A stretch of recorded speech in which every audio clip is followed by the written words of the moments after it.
Continuing our tour of Tonopah and its most historic of buildings, today's edition of Let's Explore This is going to focus on a little house referred to as the Tonopah Mining Company House.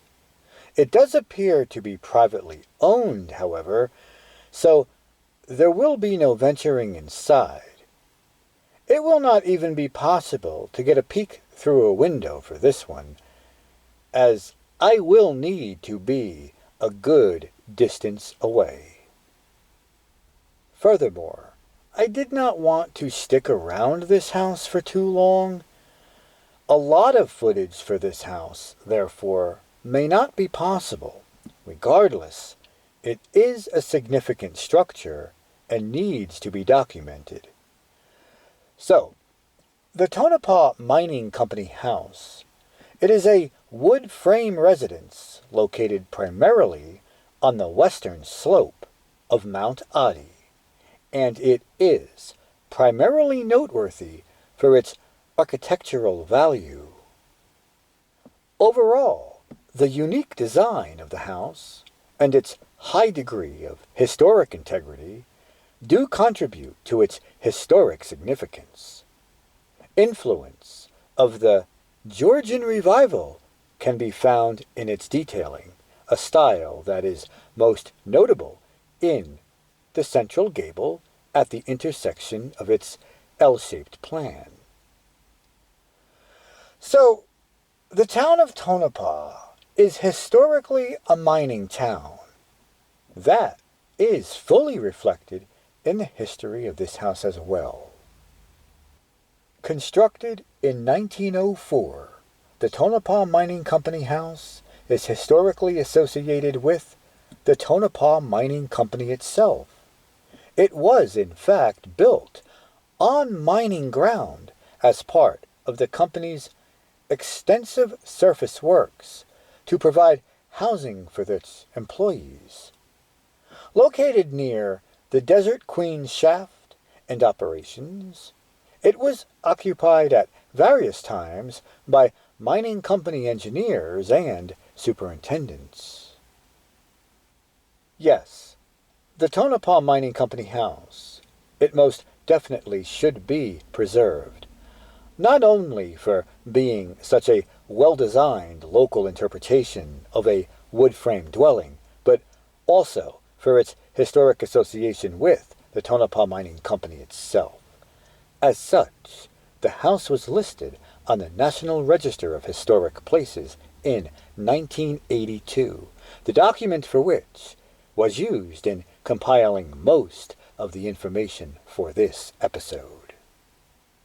Architecturally speaking, the Tonopah Mining Company House is a frame house set in an L-shaped plan.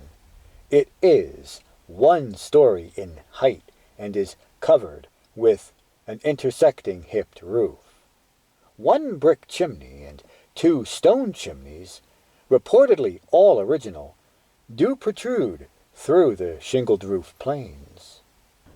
Okay, so I do not see any brick or stone chimney.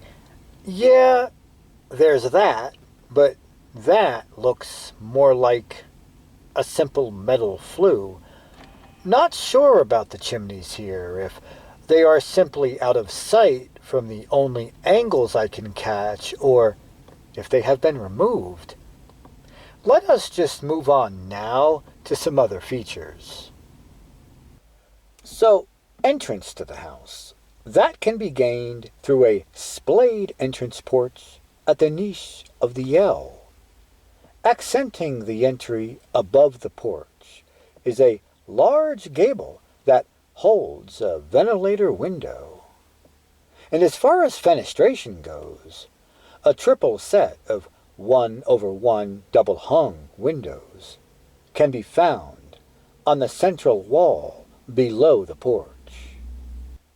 All other windows are evenly located on the wall planes and are also 1/1 double-hung sash.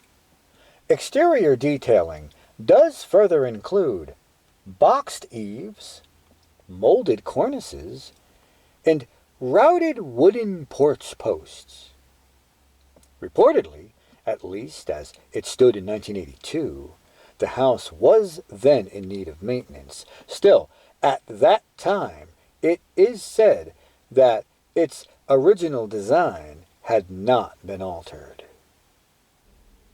But the question remains, is that still true today, so many years later, like over 40 years later, in 2025? Well, I don't know. You tell me. And as stated earlier, it was not possible for me to grab interior footage, but it doesn't really matter, because this document, it really doesn't even discuss the interior. And with that said, so many other historic buildings do abound here in Tonopah, and in order to cover those, once again, yes, we do have to move on.